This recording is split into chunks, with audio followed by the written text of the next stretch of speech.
Good afternoon. Today's date is April 3rd, 2026. It is 2 p.m.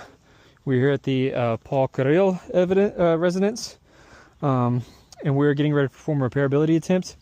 We can see there's obvious wind damage on this roof in certain places that was also marked by the inspector. As you can see there, they didn't mark any hail, but the insurance has agreed to award some repairs for the wind damage. Some more up there and also on the back.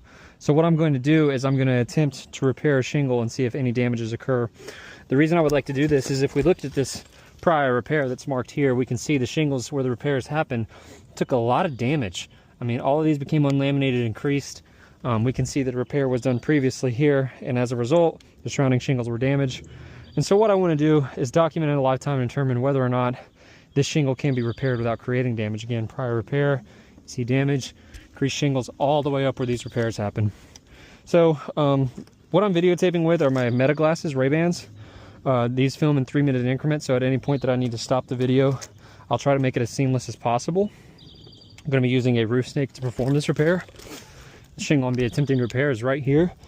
I'm doing quite a stance here to get this done, but you know what? Gotta do what you gotta do. So let's go ahead and get started. First thing I'm gonna do, I'm actually gonna stop the video. Right back up. First thing I wanna do is break the adhesive strip on these shingles. Already, boom, already functional damage. We have torn the shingle right here. Just trying to break loose the adhesive strip, because we gotta have it loose to repair it. Keep moving on along here. Again, tore here. Tore here, as you can see, that's already torn where the nail hole is right there. That's going to leak now. It wasn't like that prior, it is now. And so we're not even getting to a point of having the shingle actually removed before we're running into functional damage as a result of the repair. Again, it's torn also here. You can see all the way up. Functional damage that wasn't there present before, it is there now. And we got to go 2 layers up to get this shingle removed.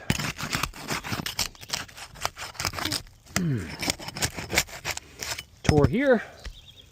As you can see, more functional damage to the shingle. This shingle is being repaired. These two aren't, and we have functional damage here. We have functional damage here as the course of the repair. Could not be avoided. Alrighty. Now that we have everything loose, I'm going to pause the video. Back up, and we're going to move on to removing the nails. Okay, so in order to do that, I have to lift these shingles up less than a 45-degree angle, come up from underneath and pry that nail out. Now I want to show again, we want to see the condition of these shingles beforehand. Right now none of these are delaminated. They are torn as a result of the repair, but you can see they look nothing like these shingles down here or these shingles here that have these creases from the prior repairs. Okay, get that first nail out. We're going to keep moving along. Identify where my nails are. Again, you got to be as gentle as you possibly can, but when it comes to pulling out nails and stuff like that, there's only so much you can do. It does take a little bit of force.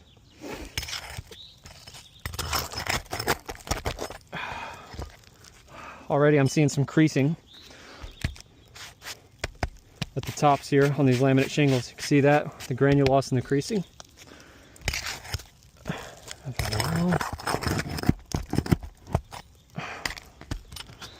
that nail out. On this top layer here.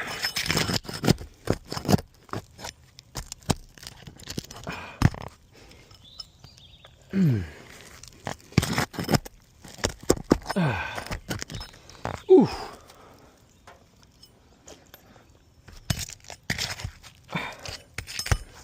Looking for the nails.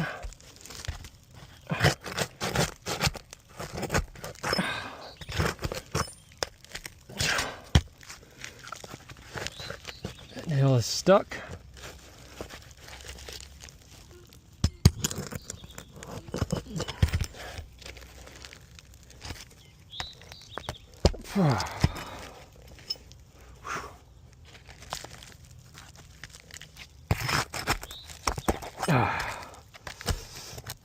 And again, you can see when I lift on the shingle, I have to lift it. It's less than a 45-degree angle, but look what's happening right here.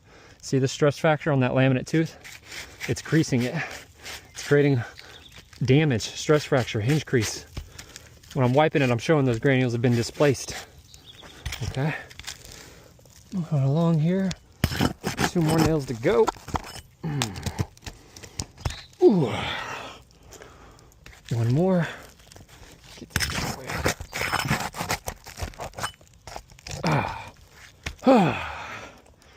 Alright, I'm going to pause the video to prepare for the next point of installing the nails. Now we're going to install these nails, again simulating repair. The purposes of matching a shingle, we're going to slide it out, slide it back in. Okay. Going to put my nails into the roof snake. Gonna lift, place on the nail line. Excuse me. Trying my hardest not to slip here. Again, quite a bit of acrobatics to get this done. You can see the nail's not completely driven in. Gotta finish driving that in.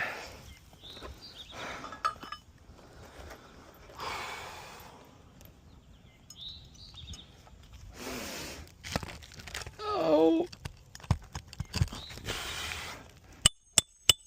Again, this tear is right on the nail line. That will leak.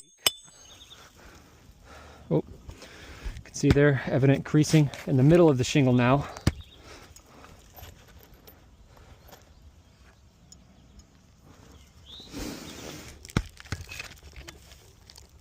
Oh.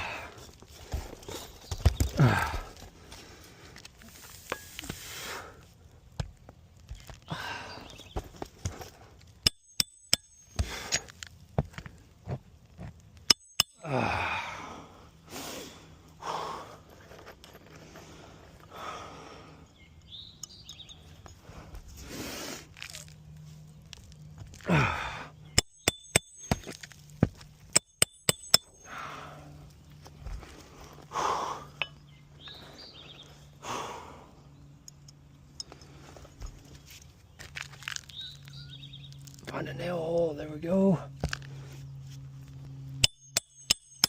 Back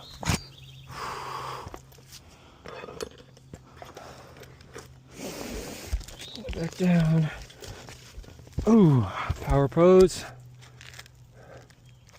Finish driving that nail in. As you can see, that shingle is already pretty roughed up.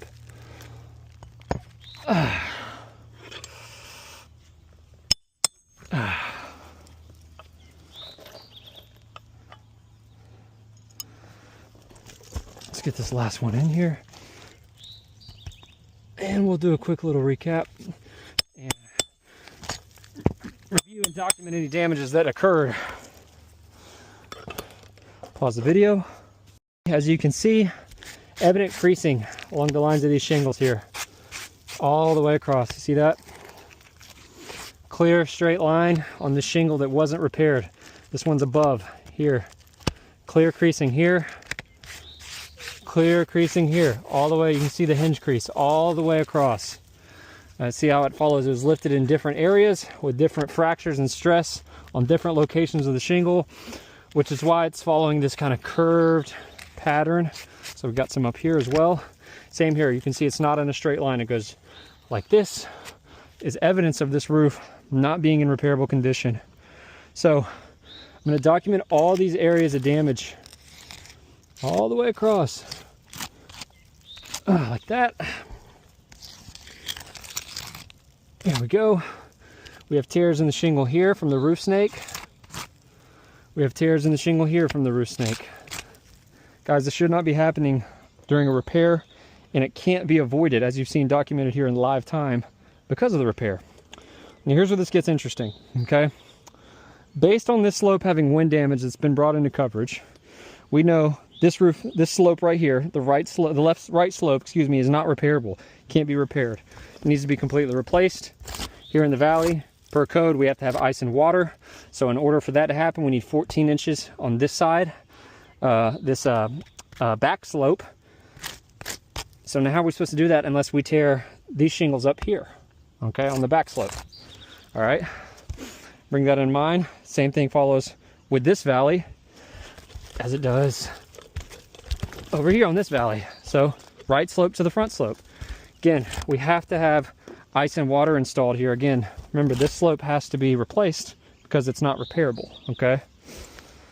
Ice and water has to go in the valleys. We need this lifted up. If this shingle's not repairable, it's the same shingle over here. This one's not repairable either. So this slope has to come up. This slope has to come up. See, there's wind damage here. The shingle needs to be repaired. The damage goes up, and it's a hipped roof. Per code, we have to have 12 to 14 inches of overlap with the felt from this slope to this slope. We can't do that without tearing that shingle up. So from the front to this side on the left, these shingles need to come up. We already know these shingles aren't repairable.